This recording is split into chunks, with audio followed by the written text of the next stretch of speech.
this is the way our government works.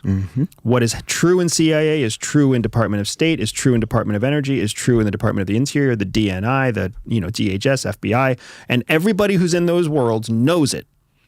And everybody who's not in those worlds thinks that somehow we promote from within based on meritorious service and outstanding accomplishment and outstanding achievement, and that the American government gets this reputation in movies and books that somehow these organizations are super elite. Right. We are not.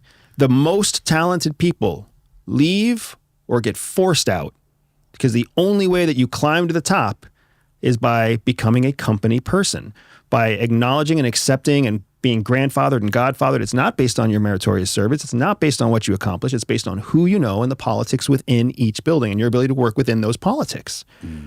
And this is a fantastic example of the director of CIA when, like, the leadership of that role fired a recognized expert that could actually move the dial to benefit American national security interests. But out of personal spite, sent her somewhere else. There's a famous quote by Gamal Abdel Nasser, the president of Egypt. I actually printed it and I had it hanging at my desk. And I was able to verify that he actually said this. It's not apocryphal. He said, "The thing about you Americans is you never make clear-cut stupid decisions. You always make complicated stupid decisions, which makes us wonder if there is something to them which we are missing." Right.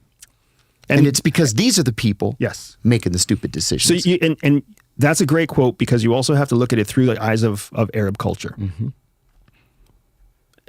Arabic culture, whether it's Khaliji or otherwise, is so calculated and so careful that there's an intent and a purpose behind everything, right? They're very, very, these are people who had to survive in the desert. So they're somehow both hospitable and ruthless. There's a level of patience, and then there's a point where you cross that line of patience. And they never show you, like, they're expert negotiators because they never show what they're actually thinking.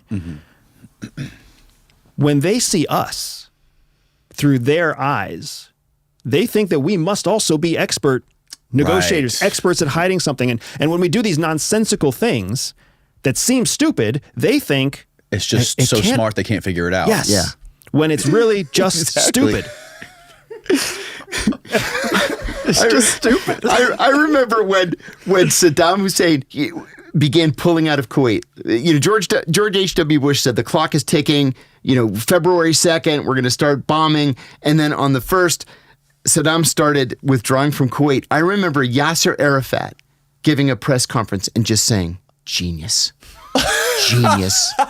Because he figured he can't be actually withdrawing, right? There has to be some incredibly deep military strategy here. No, he was just withdrawing.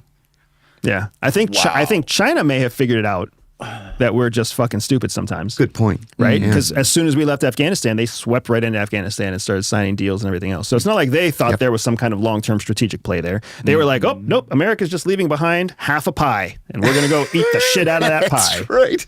Right? Whereas everybody else is looking at it like, there's something wrong with that pie. They poisoned it or something. That's right. There's no way they're leaving it. Yeah. Yeah. Very You've hit that on the head.